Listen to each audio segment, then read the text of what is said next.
السلام علیکم اسٹوڈنٹس، کیسے ہیں آپ؟ امید کرتی ہوں آپ سب خیریت سے ہوں گے۔ آج ہم اسلامیات کی ریویژن کریں گے۔ آج ہم لوگ ریویژن میں جو ہم لوگ 2 چیپٹرز پڑھ رہے ہیں، ایک تو ہے رسولوں پر ایمان، رسالت اور اس کے تقاضے، اس کے بعد ہے دوسرا والا جو ہے وہ ہے اسلام میں عبادت کا تصور۔ پہلا والا جو ہے وہ ہے رسولوں پر ایمان۔ رسولوں پر ایمان رسول کے لغوی معنی پیغام دے کر بھیجا ہوا کے ہیں، کہ جس طرح اللہ تعالیٰ نے دین اسلام پھیلانے کے لیے رسولوں اور انبیوں کو بھیجا، اسے کہتے ہیں۔ اصطلاح میں رسول کے معنی ہے ایسا برگزیدہ شخص جو اللہ تعالیٰ کا پیغام لوگوں تک پہنچائے۔ اللہ تعالیٰ نے اپنا پیغام لوگوں تک پہنچانے کے لیے جن خاص بندوں کو منتخب فرمایا ان کو نبی اور رسول کہا جاتا ہے۔ قرآن مجید میں نبی اور رسول دونوں الفاظ استعمال ہوئے ہیں۔ اللہ تعالیٰ نے انسانوں کی ہدایت کے لیے کم و بیش 1,24,000 انبیاء اور رسولوں کو مبعوث فرمایا۔ سلسلہ نبوت تو رسالت حضرت آدم علیہ السلام سے شروع ہوا اور حضرت محمد صلی اللہ علیہ وآلہ وسلم پر ختم ہو گیا۔ آپ صلی اللہ علیہ وآلہ وسلم اللہ تعالیٰ کے آخری رسول ہیں۔ آپ صلی اللہ علیہ وسلم کے بعد کوئی رسول یا نبی نہیں آئے گا۔ اس عقیدے کو عقیدت ختم نبوت کہتے ہیں۔ اللہ تعالیٰ کا ارشاد ہے، محمد صلی اللہ علیہ وآلہ وسلم تمہارے مردوں میں سے کسی کے والد نہیں ہیں بلکہ اللہ کے رسول اور آخری نبی ہیں۔ تمام انبیاء اور رسولوں پر بلا تفریق ایمان لانا مسلمان ہونے کے لیے ضروری ہے۔ وہ سب اللہ تعالیٰ کے منتخب نیک، معصوم اور برگزیدہ بندے ہیں۔ ان سب نے اللہ تعالیٰ کی وحدانیت کا درس دیا، برے کاموں سے بچنے اور نیک کام کرنے کی تلقین اور تقوی اختیار کرنے کی ہدایت کی، تاکہ آخرت میں کامیابی اور کامرانی حاصل ہو سکے۔ اس کے بعد ہے کہ رسالت کے تقاضے، اس کے بارے میں ہم نے پڑھا تھا، اچھے سے سمجھا بھی تھا۔ امید ہے آپ کو ان لیکچرز کی بھی سمجھ آئی ہوگی۔ آپ نے اس کو دوبارہ سے دیکھنا ہے، دھیان سے پڑھنا ہے۔ میں صرف یہاں پر رسالت کے تقاضوں کے نام بتاؤں گی، باقی آپ نے اس کو خود دوبارہ سے سمجھنا ہے، اسے دیکھنا ہے۔ محبت رسول صلی اللہ علیہ وآلہ وسلم، تعظیم رسول، اس کے بعد ہے نصرت رسول صلی اللہ علیہ وآلہ وسلم، اطاعت و اتباع رسول صلی اللہ علیہ وآلہ وسلم۔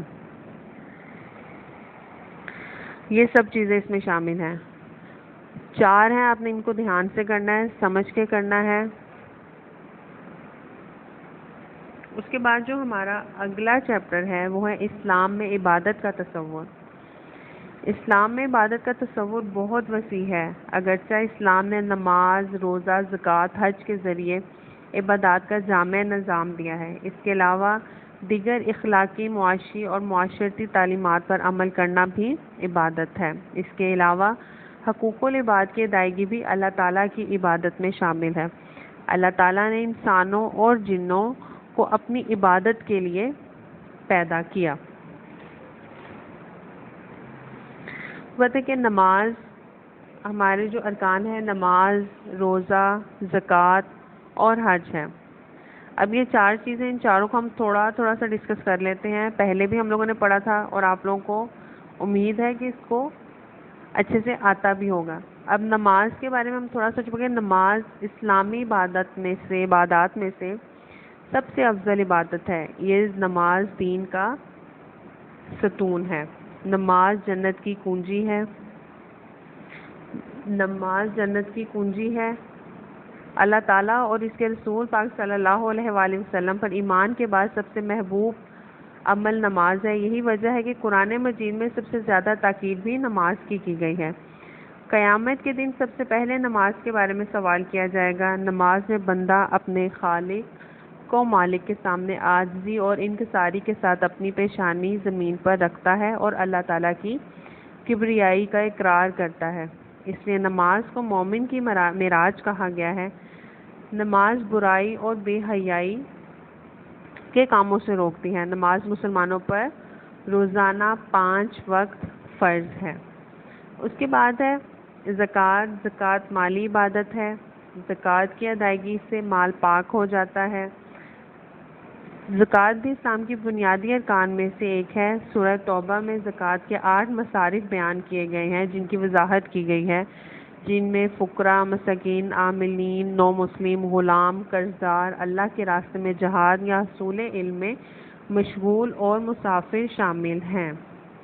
اب روزہ ہے۔ روزے کے بارے میں بھی آپ لوگوں کو پتہ ہوگا کہ روزہ بھی اسلامی عبادت ہے۔ یہ ایک اہم عبادت ہے کہ حضرت محمد صلی اللہ علیہ وآلہ وسلم کا ارشاد ہے کہ اللہ تعالیٰ کو روزے دار کی منہ کی بو مشک کی خوشبو سے زیادہ پسند ہے۔ یہ ایسی عبادت ہے جس میں ریاکاری یا دکھلاوا نہیں ہوتا، اس لیے اللہ تعالیٰ فرماتا ہے کہ روزہ میرے لیے ہے اور اس کا اجر میں دوں گا۔ جب رمضان المبارک کا مہینہ آتا ہے تو جنت کے دروازے کھول دیے جاتے ہیں اور جہنم کے دروازے بند کر دیے جاتے ہیں اور شیطان جکڑ دیے جاتے ہیں۔ قیامت کے دن جنت کے 8 دروازوں میں سے ایک دروازہ صرف روزے داروں کے لیے مخصوص ہوگا۔ اس کے بعد جو ہمارا چوتھا ہے وہ ہے حج۔ حج ایک مالی اور بدنی عبادت ہے۔ یہ اسلام کا اہم رکن ہے۔ ہر صاحب استطاعت مسلمان پر زندگی میں ایک بار فرض ہے۔ آپ صلی اللہ علیہ وآلہ وسلم کا ارشاد ہے کہ جس نے اس طرح حج کیا کہ گناہوں اور فضول باتوں سے بچا رہا تو وہ پچھلے گناہوں سے بالکل پاک ہو جاتا ہے۔ حج ایک ایسی جامع عبادت ہے جس میں تمام دیگر عبادات کی روح شامل ہے۔ اب ہم لوگوں نے اس کے بارے میں تھوڑا سارا ڈسکس کر لیا ہے۔ امید ہے آپ کو اس لیکچر کی اچھے سے سمجھ آ گئی ہوگی۔ آپ نے ان تمام اسباق کو اچھے سے کرنا ہے، سمجھ کے پڑھنا ہے۔ یہ آپ کا ریویژن میں آپ کا یہ سلیبس شامل ہے۔ آپ کے 5 سپتمبر کو آن لائن پیپر شروع ہو رہے ہیں جس کا وقت محدود ہوگا۔ آپ کے پیپر جو ہیں وہ ایم سی کیوز کی صورت میں ہوں گے جن کے ٹوٹل نمبر 50 ہوں گے، 25 ایم سی کیوز ہوں گے اور ایک کا ایم سی کیوز آپ کا 2 نمبر کا ہوگا۔ ایگزام سے متعلق اگر آپ کا سوال ہو تو آپ ضرور پوچھیں یا اسکول آفس سے رابطہ کریں۔ شکریہ، اپنا بہت سا خیال رکھیے گا۔